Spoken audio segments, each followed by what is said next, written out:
Hello everyone, I'm Ron, and I want to share with you something that I discovered recently. It's called the Christ consciousness. I'm a tarot reader, and I know what tarot is.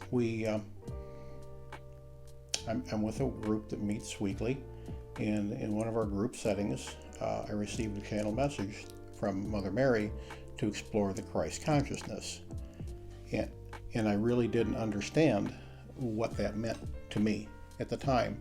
And the reader gave me a lead into the Christ letters, which is what I would like to discuss with you today. Really a new term to me. Of course, I think most everybody's heard about the What Would Jesus Do movement years ago, and this is nothing like that. It really isn't. This is a set of channeled messages that Jesus had brought to a person who remains nameless to this day, and she was able to capture a lot of the thoughts and ideas that when Jesus was first on earth. And he was born in 2,000 years ago, and much of his teachings got misconstrued and mixed up with the teachings of the present as a Jewish person in that time and age, and how his messages got blended with where the Jews were at. And he is really emphasizing that that is not what he came to do. I think I totally relate to that in the sense where I am aware that there are several different religions out there. Some man-made and some where they're like a spin-off of what God really intended, right? So when you say these letters, because there's a lot of talk in the universe where the Bible that we read, Old Testament, New Testament, or different versions of it, it's been so man manipulated. What is the difference in these Christ letters? Because in my mind, when I think of religion, I just think of the Bible. Well, number one, the one distinction Christ makes is that this is not a new religion. He is really trying to dispel the dogma in pomp and circumstance that have evolved in all worldly religions. Trying to say that our natural path to ascension is directly between us and all that is, the God, the universal force, whatever you choose to call it. One thing he really does try to stay away from is the term, God or Yahweh is what I was going to say. In that we do not need to depend on ceremonies and practices and other things to. And now I'm like, I just believe in God, and I don't need an organization to belong to do that. So I guess my next question would be, when I read these letters, what makes this a newer thing, or is it not a newer thing? Yeah, it's really not a newer thing. It's what the original message was before it got tainted by blending with the customs and modalities of the time that he was here. And he also is making a distinction that this is really not a new religion, and he's not bringing anything different to the world than what we already have or what we've already been presented. He actually kind of starts out explaining a little bit about science. And I too am a cradle Catholic, and I can relate with your findings and your probably questionings that you had too, that something is not quite right here. It really all starts with Jesus explaining that our world is made up with protons, electrons, and neutrons, just like we all learned in science. As silly as that may sound, that is the basis for everything, and all matter is conscious and visible because of these atoms and electrons coming together and forming the things that we see in our world. It was really shocking to me as a 9th grade student when I went into science class for the first time that my instructor got up in front of the classroom, and he pounded his hand as hard as he could on the desk. Do you know that this is 99.9% or more? Nothing. There's space in here. And everybody was kind of taken aback. That's a solid wood desk, right? And he went into the atomic theory and how it's all held together. And what Christ really starts off with talking about, and I need to stop using the term Christ because Christ is an energy, not the person, and I need to make that distinction, is that there is an intelligence that makes all this happen and makes it all come together. And the other distinction he does make is each one of us is a heavenly soul that is part of the divine, the all that is. And we are helping to grow that body, if you will. It's not an accurate expression, but the God who really had no experience, and we are here as spiritual beings in a human existence, trying to learn our way through and improve ourselves time after time. And you have to believe in reincarnation, or this is all going to fly out the window for you, that we've been here many, many lifetimes, over millennia and far back as things can go. And each one we're learning a little bit more, we're improving, we're getting different experiences. We're ascended masters. Another distinction he makes is that salvation is not through him. It truly is through the all, the God.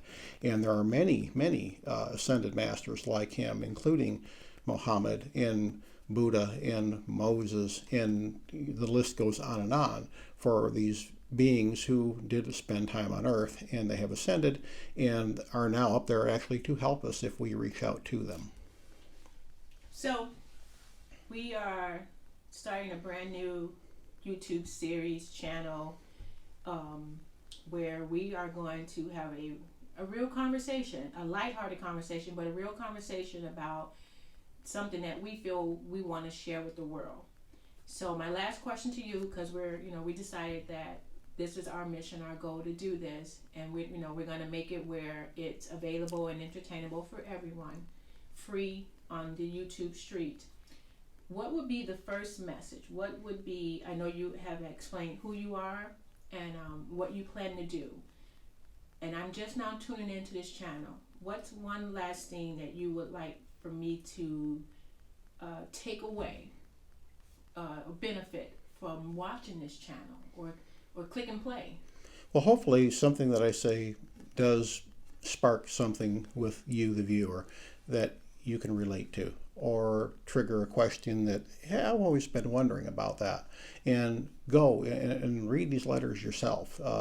It's an immersive experience. There's like 500 pages in 9 chapters and all, plus there's some associated material with that. It's quite a bit of reading, but it's enlightening, it's invigorating. It's to me, it's a refreshingly wonderful nugget to find out. And all these ascended masters had the same purpose. They came to bring a message to the people.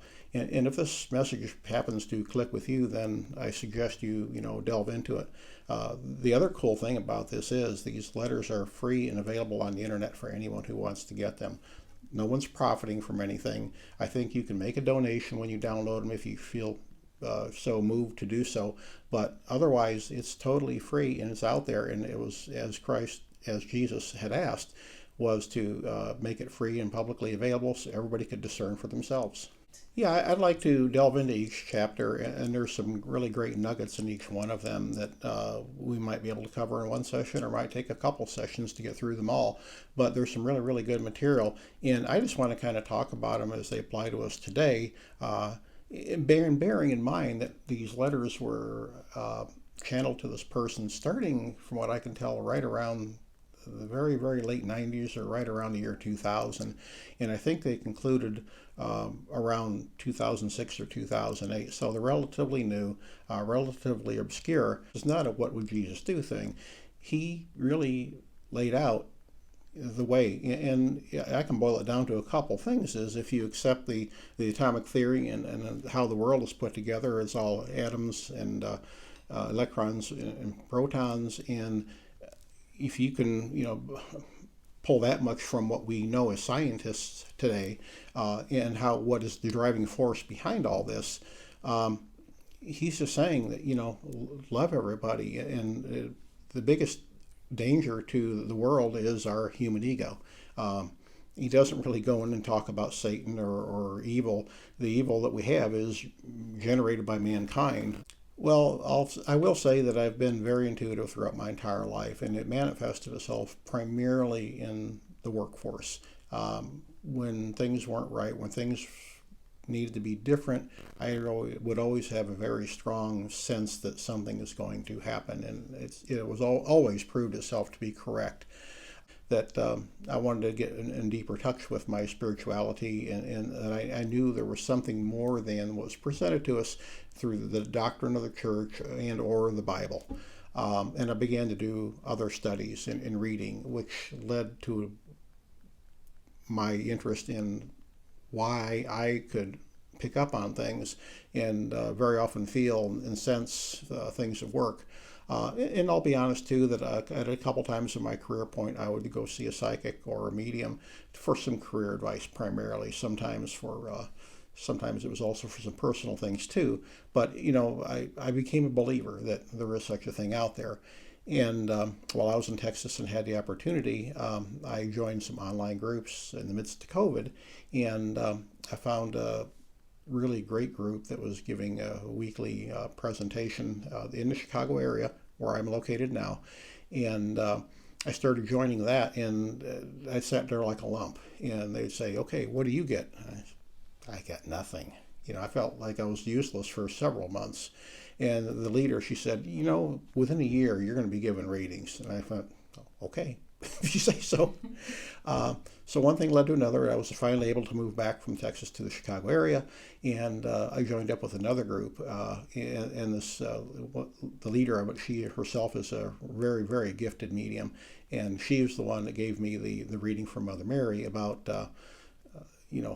study the Christ consciousness. It's something I need to do. It's something that I have within me, and it needs to be brought out. And so I did. And along with that study group, I found out Tarot is my way of expressing what I can see through the spiritual realms.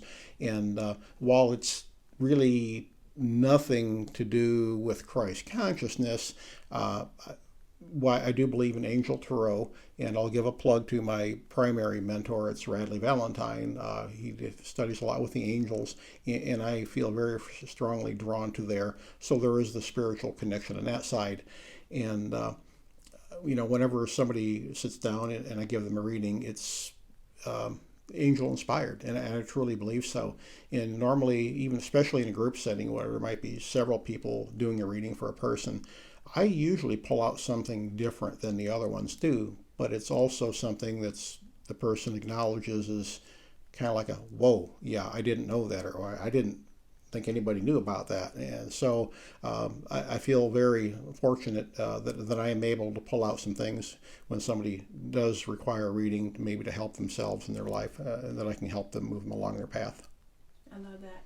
And you just got me thinking, though. I feel like I want to leave the audience with something fun or something relatable. So what's your favorite ice cream? And the reason why I say ice cream, because I'm not even an ice cream eater. Okay.